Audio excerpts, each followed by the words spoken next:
Good morning, students. In today's video lesson, we are starting another important topic or application of electromagnetism, that is cyclotron and its principle of working. And finally, we will study about the limitations of cyclotron. Okay, so let's start. First of all, what is cyclotron? So we define the cyclotron to be it is a device used to accelerate charged particles like protons, neutron and alpha particles to very high energy. ठीक है, तो proton क्या है actually में? Cyclotron एक device है जो alpha particles, ठीक है, तो साइक्लोट्रॉन क्या हो गया? साइक्लोट्रॉन एक डिवाइस होती है which is use to accelerate, ठीक है, जिसको यूज किया जाता है। एक्सलरेट वर्ड का मतलब यहाँ पे है चार्ज पार्टिकल के हम लोग यहाँ पे डायरेक्शन भी चेंज करते हैं और उसकी स्पीड भी चेंज करते हैं। ठीक है, तो it is use to accelerate charge heavy charge particles. कौन कौन से पार्टिकल्स हो सकते हैं उसमें प्रोटॉन हो सकता है, सब एटॉमिक पार्टिकल, ठीक है, न्यूट्रॉन हो सकता है एंड फाइनली अल्फा पार्टिकल हो सकता है। ठीक है, तो प्रोटॉन साइक्लोट्रॉन होता है वो इन सभी पार्टिकल्स को एक्सलरेट करने के काम आती है। ठीक है, तो एक्सलरेशन का मतलब है we will increase the speed of the charge particle as well as we will change the direction of charge particle while we will accelerate it, जब हम इसको क्या करेंगे? एक्सलरेट करेंगे। Okay, next, this cyclotron is invented by two scientists named as E.O. Lawrence and M.S. Livingston in 1934 at Berkeley, California University। Okay, तो ये दो scientist थे जिन्होंने इसको इन्वेंट किया था। लॉरेंस और लिविंगस्टोन के नाम से ये दो साइंटिस्ट हैं। ठीक है, तो डिवाइस हो गई जो एक्सलरेट करती है चार्ज पार्टिकल्स को, हैवी चार्ज पार्टिकल को, स्पेशली प्रोटॉन, न्यूट्रॉन और अल्फा चार्ज पार्टिकल को एक्सलरेट करने के काम आती है। ठीक है, next we are taking the principle of working of cyclotron. ठीक है, तो हम नेक्स्ट पढ़ रहे हैं इस डिवाइस का principal. So the principle of working of cyclotron is based on two cross electric and magnetic fields। ठीक है, तो in another words you may say a charged particle can be accelerated to high energy by making it pass through a moderate electric field a number of times। ठीक है, इसका meaning क्या हुआ कि हम लोग साइक्लोट्रॉन को बोल सकते हैं cyclotron works on the principle of cross electric and magnetic field. Cross electric and magnetic fields, इसका मीनिंग क्या है? देखो, क्रॉस इलेक्ट्रिक और मैग्नेटिक फील्ड्स का मतलब हमने क्या पढ़ा है?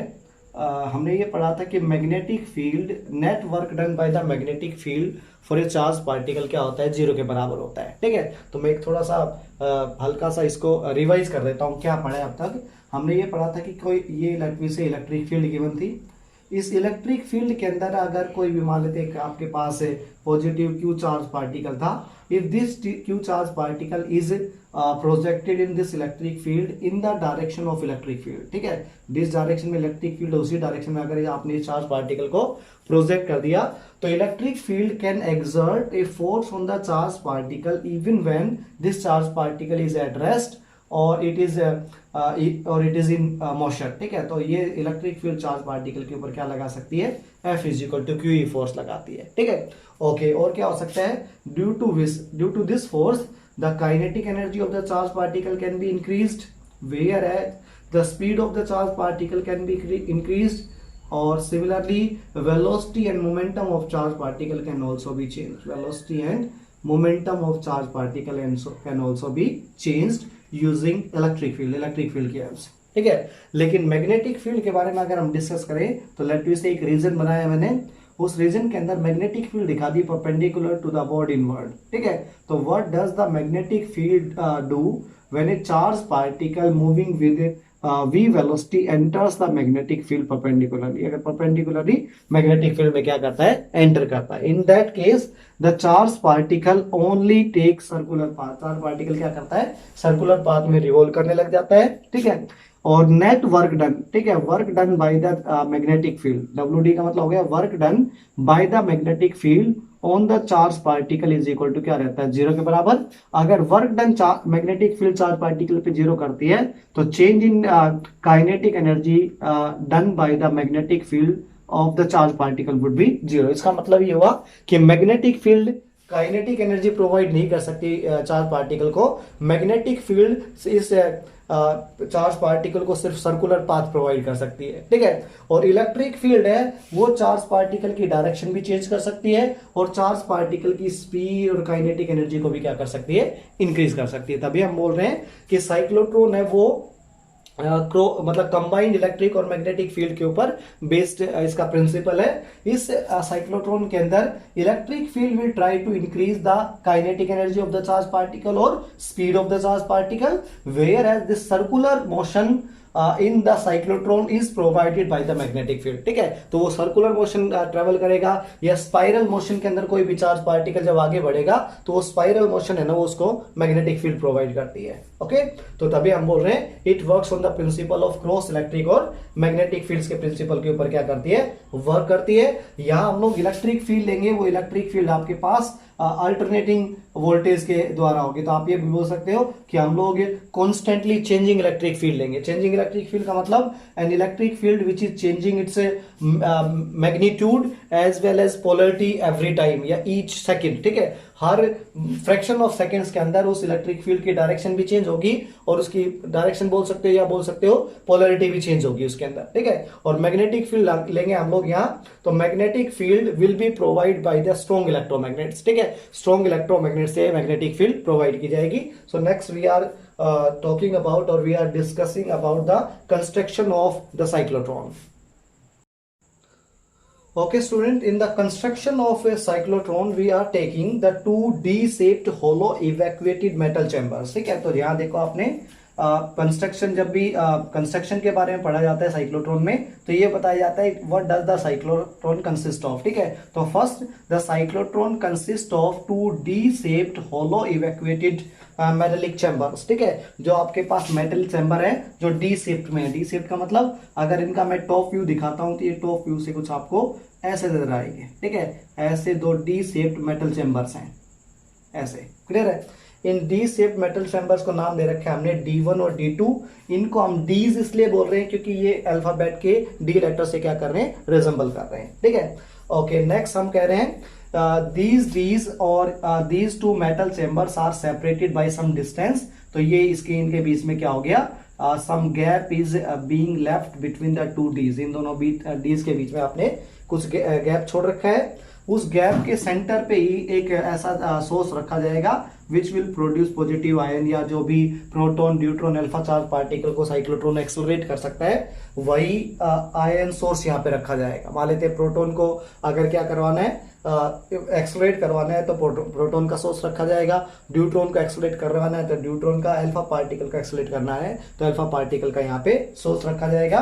That ion source is kept in between the two dees, दोनों डीज के बीच में रखा हुआ है। उसके बाद these two Ds are, when we are applying these two Ds are connected with a high frequency oscillator, ठीक है।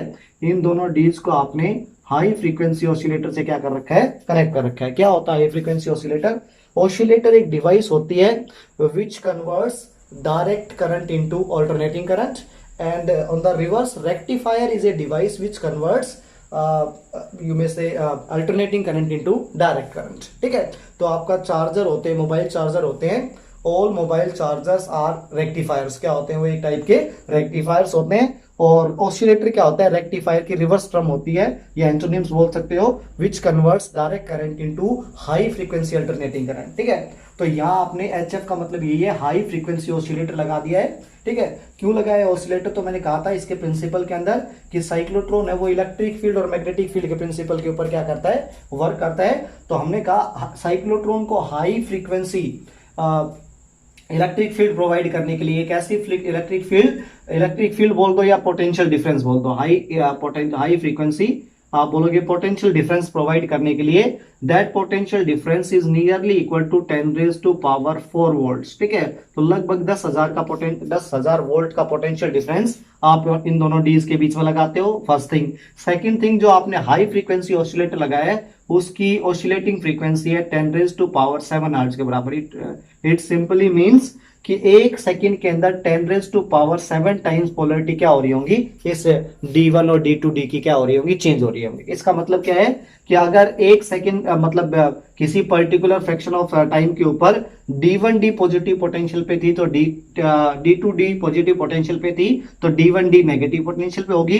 उसके बाद पोलरिटी रिवर्स हो जाएगी, D1 लेट मी से पॉजिटिव पे चली जाएगी, D2 नेगेटिव पोटेंशियल पे चली जाएगी। ठीक है, तो potential of D1 and D2D will keeps on changing, that is the meaning of high frequency oscillator, and the potential difference applied across these D is 10,000 volt, and the high frequency oscillator provides 10⁻⁷ hertz frequency, that is इतनी frequency से ये D1 और D2D की polarities क्या हो रही होंगी, change हो रही होंगी। ठीक है, okay, finally we apply these two Ds are placed in a plane. ठीक है, ये दोनों डीज है ना, ये क्या रखी हुई है, एक प्लेन में रखी हुई है। कैसे प्लेन में रखी हुई है, आप ऐसा लगा सकते हो कि ये दोनों डीज ऐसे प्लेन के अंदर रखी हुई है। ठीक है, और अगर ये डीज ऐसे प्लेन में है तो इनके ऊपर एक नॉर्थ पोल लगा रखा है, नीचे क्या लगा रखा है, एक साउथ पोल लगा रखा है, और ऊपर से नॉर्थ से साउथ से क्या आ रही है, मैग्नेटिक फील्ड लाइंस आ रही है। तो ये हमने ऊपर नॉर्थ पोल दिखा दिया, नीचे साउथ पोल दिखा दिया। ठीक है, मीनिंग ये है कि the plane of the D is perpendicular to the magnetic field lines. ठीक है,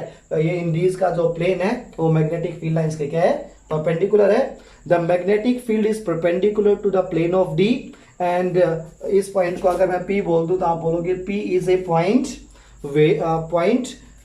वेयर आयोनिक सोर्स और positively charge particle is placed, जहां पे एक आयन का सोर्स रखा हुआ है, जहां पे पॉजिटिव चार्ज पार्टिकल क्या होगा, प्रोड्यूस होगा। ठीक है, तो ये सिंपल क्या है, इसकी वर्किंग कंस्ट्रक्शन है इन सभी के।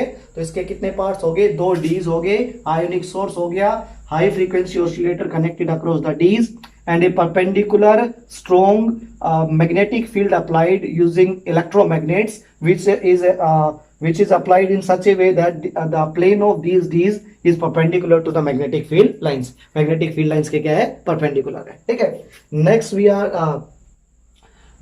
will discuss about the working and theory of the cyclotron। ठीक है, तो next हम डिस्कस कर रहे हैं working and theory of cyclotron। ठीक है, वर्किंग और थ्योरी ऑफ साइक्लोट्रॉन में ये बताया जाएगा how does cyclotron accelerate a positively charge particle to such a high kinetic energy. ठीक है, कितनी हाई है, काइनेटिक एनर्जी से क्या करता है, एक्सलेट करता है। ठीक है, तो आप बोलोगे the positive ion to be accelerate, this positive ion को हमें एक्सलेट करना है, that positive ion is produced at P point, वो P पॉइंट के ऊपर क्या हो जाता है, प्रोड्यूस हो जाता है। लेट दिस पॉइंट के ऊपर ये पॉजिटिव आयन यहाँ पे आया है, उस पॉइंट के ऊपर late we say D1D is at negative potential, negative लिख देता हूं, और D2D है उस पॉइंट टाइम के ऊपर पॉजिटिव पोटेंशियल के ऊपर है। ठीक है, इस बात को समझना, क्योंकि आपने कहा था D1 और D की पोलरिटीज कॉन्टिन्यूसली क्या हो रही है, चेंज हो रही है।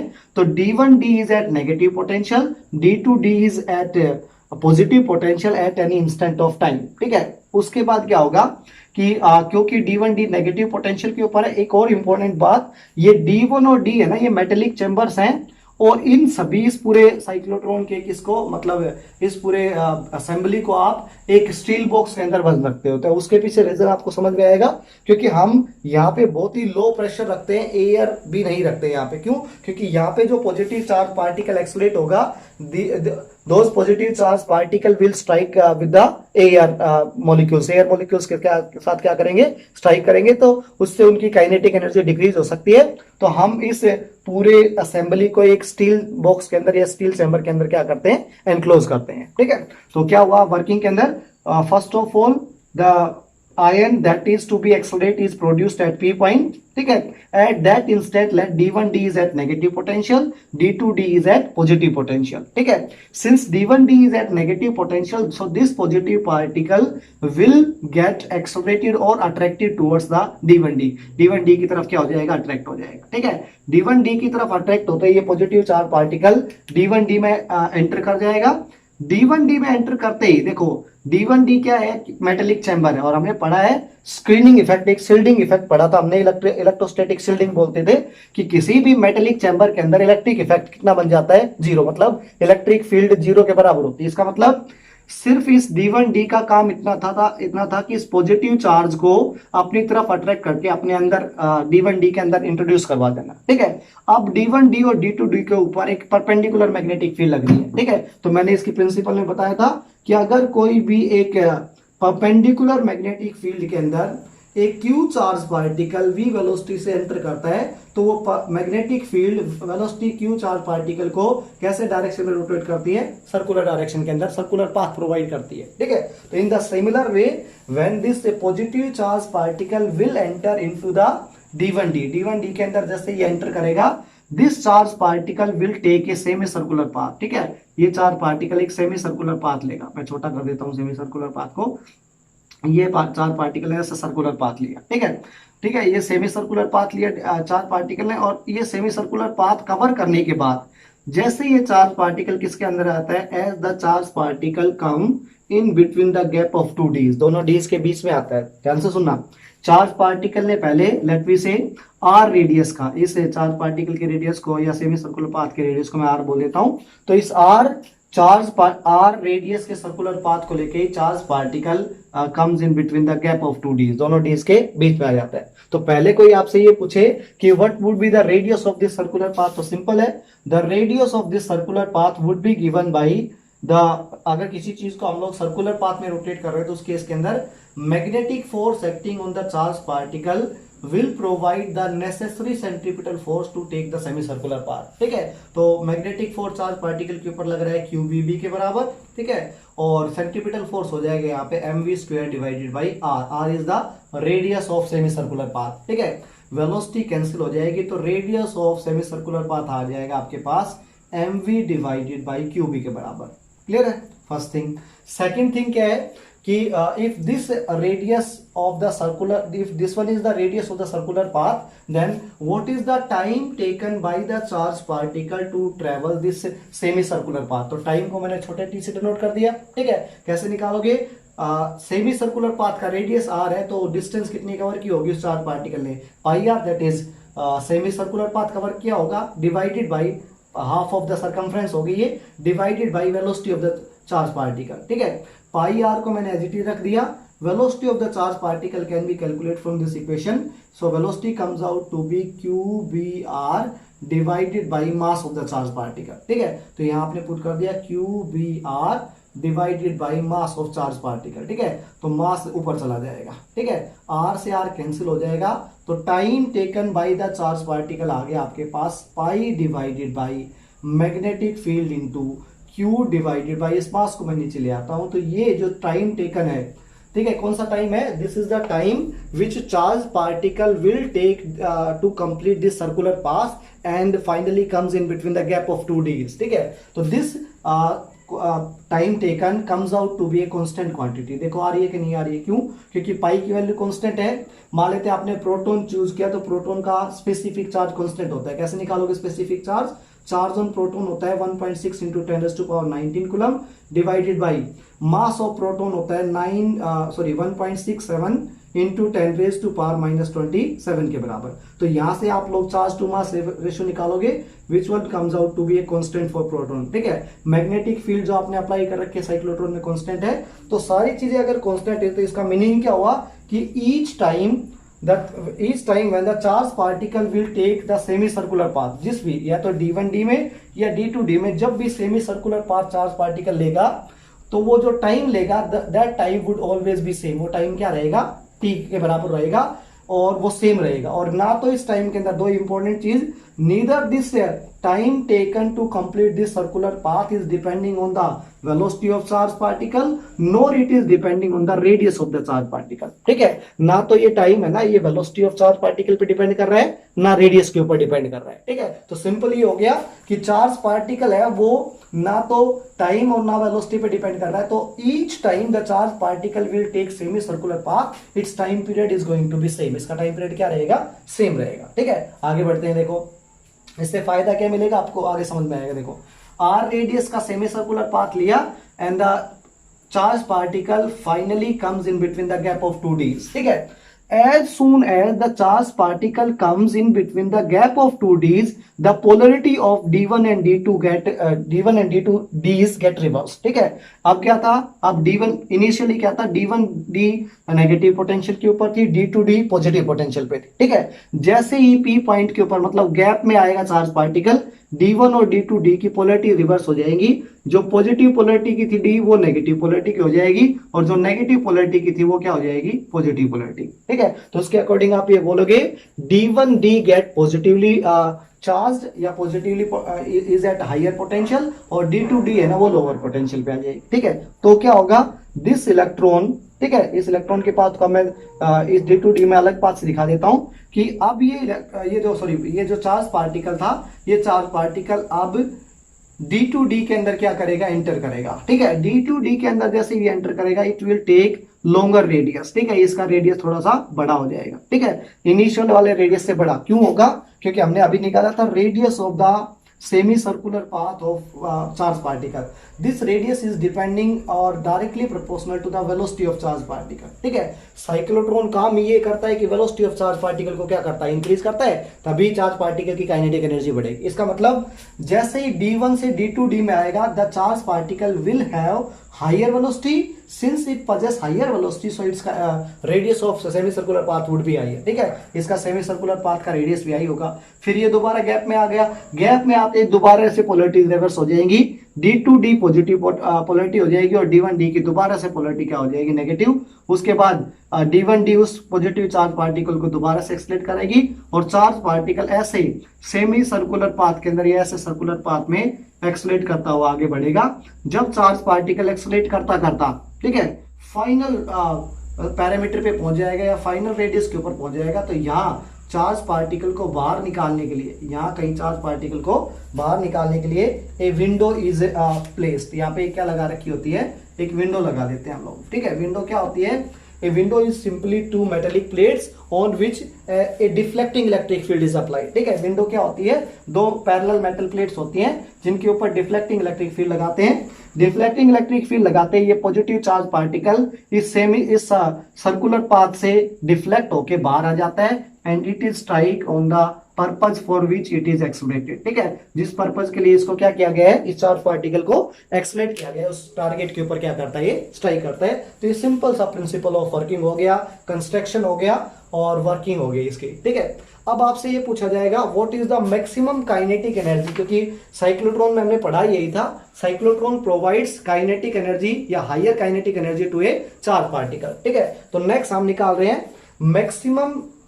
एक इंपॉर्टेंट बात यहां पे डिस्कस कर लेता हूं। सबसे पहले हम निकालेंगे maximum kinetic energy acquired by the charge particle by the cyclotron. Secondly, ठीक है, एक फ्रीक्वेंसी होती है, इस फ्रीक्वेंसी को हम बोलते हैं मैग्नेटिक रेजोनेंस फ्रीक्वेंसी। ध्यान से सुना, ठीक है, मैग्नेटिक रेजोनेंस फ्रीक्वेंसी। ठीक है, क्या होती है मैग्नेटिक रेजोनेंस फ्रीक्वेंसी, तो यहां पे हम लोग एक सेटअप प्रीवियसली डन रखते हैं, मतलब ऑलरेडी डन रखते हैं क्या, कि जैसे ही चार्ज पार्टिकल, ठीक है, यहाँ पे एक्चुअली अगर आप कंसीडर करोगे तो यहाँ दो ऑब्जेक्ट की फ्रीक्वेंसी मैच कर रही है, तभी हम इस फ्रीक्वेंसी को मैग्नेटिक रेजोनेंस का मतलब होता है मैचिंग करना। ठीक है, रेजोनेंट फ्रीक्वेंसी का मतलब मैचिंग फ्रीक्वेंसी होती है। किसकी फ्रीक्वेंसी का मतलब होता है how frequently an event take place. तो जैसे ही चार्ज पार्टिकल किसके अंदर आता है, in between the gap of two dees आता है। ठीक है, तो चार्ज पार्टिकल का गैप ऑफ टू डीज में आना और पोलैरिटी का रिवर्स करना, इन दोनों इवेंट की फ्रीक्वेंसी एग्जैक्टली क्या है, सेम है। ठीक है, जैसे ही charge particle half semi circular path cover करने के बाद गैप में आता है, पोलैरिटी क्या हो जाती है, रिवर्स हो जाती है। फिर से ये D2D में सेमी सर्कुलर पाथ लेगा, ज्यादा रेडियस का, ज्यादा वेलोसिटी का, फिर ये गैप में आएगा, फिर पोलैरिटी क्या हो जाती है, रिवर्स हो जाती है।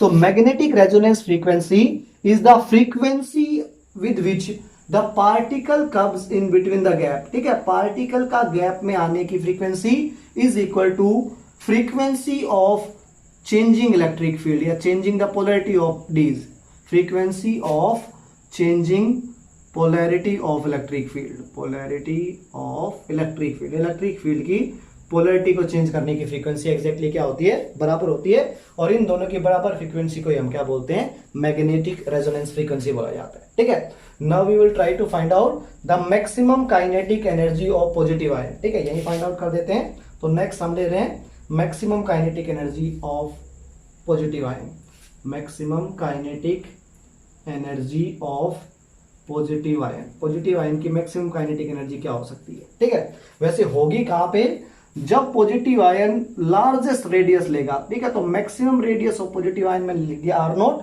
और जब वो रेडियस मैक्सिमम ले रहा होगा तो देखो रेडियस मैक्सिमम है तो वेलोसिटी ऑफ चार्ज पार्टिकल भी वहां पे क्या मिलेगी, मैक्सिमम। तो maximum charge velocity of the charge particle मैंने वी नोट से डिनोट कर दिया है, और maximum radius taken by the positively charge particle in the cyclotron is taken as r naught. ठीक है, यहां तक क्लियर है।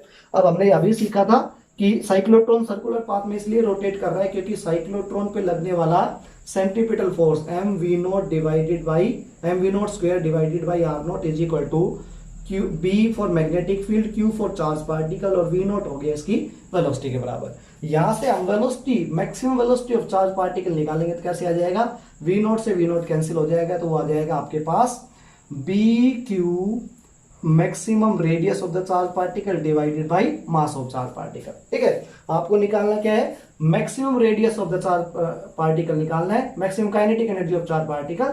सो maximum kinetic energy of charge particle would be obtain by half m, maximum velocity का square कर दोगे तो we naught square आ जाएगा। ठीक है, हाफ एज इट इज रखोगे आप यहाँ पे, mass of charge particle as it is रखोगे, वेलोसिटी का स्क्वायर आ जाएगा, हो जाएगा v b square q square r naught square divided by m का स्क्वायर हो जाएगा। ठीक है, one of the m get cancel, so maximum kinetic energy acquired by the charge particle by the cyclotron would be equal to b square q square r naught square divided by 2m के बराबर। ये maximum kinetic energy charge particle क्या करता है, acquire करता है, यही आपको फाइंड आउट करके दिखानी थी। ठीक है, now we have the limitation of charge limitation of cyclotron.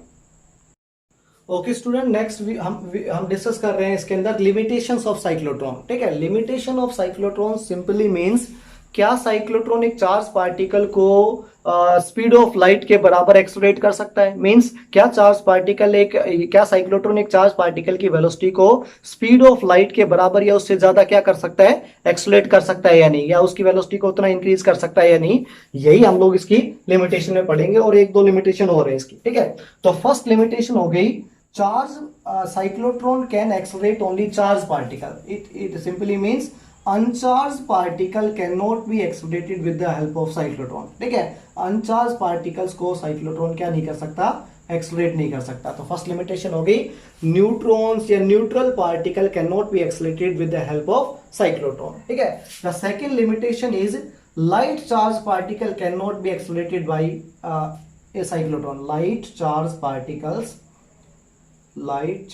Particles cannot be accelerated by cyclotron, cyclotron light charge particles को क्या नहीं कर सकता, एक्सलरेट नहीं कर सकता। रीजन बिहाइंड इट, ये इसमें ये भी क्वेश्चन आ सकता है, why electron is not accelerated bye the charge cyclotron एक इलेक्ट्रॉन को, मतलब इलेक्ट्रॉन एक लाइट चार्ज पार्टिकल है, उसको एक्सलरेट क्यों नहीं कर सकता। तो बड़ा सिंपल सा मीनिंग है, लाइट चार्ज पार्टिकल को एक्सलरेट करने का मीनिंग क्या है इस पे, कि अगर मैं आपसे ये कहूं कि ये मेरे पास छोटा सा पीस ऑफ पेपर है, लुक, ठीक है, ये छोटे से पीस ऑफ पेपर को फेंक के दिखाओ तो आप कितना भी दम लगा लेना, इस पीस ऑफ पेपर को आप 1 मीटर से ज्यादा दूर थ्रो अप नहीं कर पाओगे। ठीक है, तो उसी वे के अंदर जैसे ही साइक्लोट्रॉन इलेक्ट्रॉन को एक्सलरेट करने लग जाता है, मान लेते हैं किसी वे से आपने यहाँ जहां आयन सोर्स होता था वहां इलेक्ट्रॉन इंट्रोड्यूस करवा भी दिया। ठीक है, तो जैसे ही इलेक्ट्रॉन को एक्सलरेट करेगा चार्ज पार्टिकल, क्योंकि इलेक्ट्रॉन बहुत लाइट चार्ज पार्टिकल है, तो 1-2 गैप के अंदर आने के बाद ही इलेक्ट्रॉन की वेलोसिटी इतनी हाई हो जाएगी, ठीक है, कि वो नेक्स्ट टाइम जब वो गैप में आएगा तो बिफोर वो गैप में पहले आ जाएगा और पोलैरिटी क्या होगी, बाद में चेंज होगी। ठीक है, ये पूरा का पूरा साइक्लोट्रॉन एक ही तो प्रिंसिपल पे वर्क कर रहा है कि जैसे ही चार्ज पार्टिकल गैप में आता है, पोलैरिटी ऑफ D1 और D2 डीज क्या हो जाती हैं, रिवर्स हो जाती हैं। ठीक है, किसी पॉइंट ऑफ टाइम के ऊपर अगर ऐसा हुआ कि कोई चार्ज पार्टिकल पहले गैप में आ गया और D1 D2 D की क्या नहीं हुई, पोलैरिटी रिवर्स नहीं, उस केस के अंदर this cyclotron will go out of order, क्या चला जाएगा, आउट ऑफ ऑर्डर चला जाएगा। It means it can not further accelerate the charge particle. ठीक है, चार्ज पार्टिकल को ये आगे एक्सलरेट नहीं कर पाएगा। ठीक है, the same thing happened with electron, जैसे इलेक्ट्रॉन आप साइक्लोट्रॉन में प्रोड्यूस करते हो, इलेक्ट्रॉन 1-2 सर्कुलर पाथ लेता है। ठीक है, 2 सर्कुलर पाथ लेने के बाद मान लेते यहाँ गैप था, जैसे ही वो गैप में आया तो इलेक्ट्रॉन क्योंकि लाइट चार्ज पार्टिकल है तो इसकी वेलोसिटी या इसकी काइनेटिक एनर्जी 1-2 साइकिल्स के बाद इतनी हाई हो जाती है कि इस इलेक्ट्रॉन इसके अंदर इलेक्ट्रॉन गैप में पहले आ जाता है और गैप में पहले आने के बाद जो गैप में आने के बाद इसकी जो पोलैरिटी रिवर्स होती थी D1 और D2 की, वो पोलैरिटी बाद में रिवर्स होती है। ठीक है, तो जैसे मैग्नेटिक रेजोनेंस फ्रीक्वेंसी अपसेट होती है या जैसे ही magnetic resonance frequency out of order जाती है, लाइट चार्ज पार्टिकल को क्या नहीं कर पाएगा, एक्सलेट नहीं कर पाएगा। ठीक है, तो मैंने बता दिया इसका एक सिंपल सा प्रिंसिपल। हम एक बहुत हल्की चीज को बहुत दूर तक नहीं फेंक सकते, क्योंकि उसको हम फेंकने की कोशिश करते हैं, क्योंकि उसका मास इतना लाइट है, ठीक है, इतना कम मास है उसका कि एक दो बार एक्सलेट करने के बाद ही वो जैसे गैप में आएगा, it comes in between gap earlier before the D1 and D2 get D1 and D2 get D1 और D2 D's गेट रिवर्स। ठीक है, D1 और D2 D's रिवर्स होती है, उससे पहले ये क्या हो जाता है, गैप में आ जाता है, तो ये फर्दर एक्सलेट नहीं हो पाएगा। क्लियर है, तो दो लिमिटेशन तो ये हो गई, it can not accelerate neutral charge particles and it cannot accelerate light charge particle, and the final and the important limitation of cyclotron that is that the velocity of charge particle in a cyclotron, ठीक है, cannot be greater than या is not even comparable to the speed of light। ठीक है, अगर एक positive heavy charge particle को, like proton, neutron और alpha particle को ये साइक्लोट्रॉन एक्सलेट करने लग भी जाए, तो कभी भी cyclotron velocity of charge particle comparable भी नहीं ले जा सकता किसके, स्पीड ऑफ लाइट के। ठीक है, it means cyclotron can not accelerate the charge particle even comparable to the speed of light. ठीक है, इसके पीछे रीजन क्या है कि जैसे ही चार्ज पार्टिकल की वेलोसिटी को साइक्लोट्रॉन इंक्रीज करने लग जाता है, the mass of the charge particle starts increasing and that increase in mass is given by rest mass. Relation पढ़ा है आपने, moving mass is equal to rest mass divided by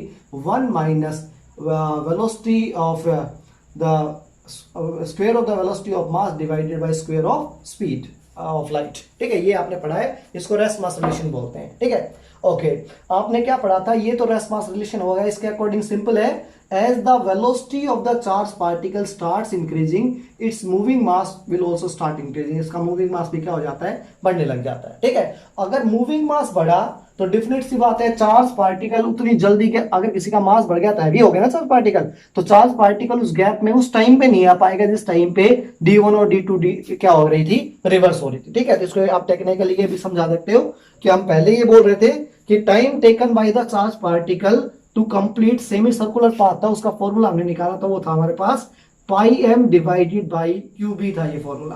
clear है, okay, m का मतलब यहाँ पे moving mass है, मैंने pi divided by QB as it is रख लिया।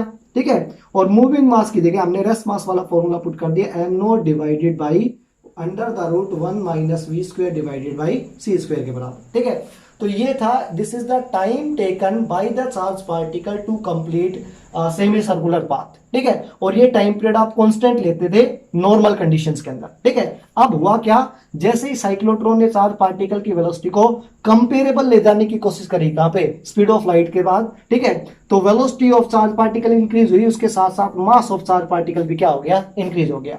और अगर मास ऑफ चार्ज पार्टिकल इंक्रीज हुआ तो time period of the charge particle, मतलब जो आधा सेमी सर्कुलर पार्ट ट्रेवल करने के अंदर या हाफ सर्कुलर पार्ट ट्रेवल करने में जितना टाइम ले रहा था साइक्लोट्रॉन, वो टाइम भी क्या हो गया, इंक्रीज हो गया। ठीक है, अगर तीन इफेक्ट हुए हैं, first thing velocity of charge particle increases by the cyclotron, second thing due to the rest mass relation the moving mass of the charge particle will also get increased, and finally the time taken by the charge particle to complete semi circular path is also increased. ठीक है, ये भी क्या हो गया, increase. Time का increase होने का मतलब now the charge particle will take longer time to come in between the gap, ज्यादा टाइम लेगा गैप में आने में। ठीक है, अगर वो गैप में आने में ज्यादा टाइम लेगा, उससे पहले D1 और D2 क्या हो जाएंगी, D1 और D2 D's रिवर्स हो जाएंगी, so charge particle can not be further accelerated, तो चार्ज पार्टिकल आगे एक्सलेट नहीं हो पाएगा। तो सिंपल है, साइक्लोट्रॉन लिमिटेशन क्या है, cyclotron can not move a charge particle, can not accelerate भी लिख सकते हो, can not accelerate a charge particle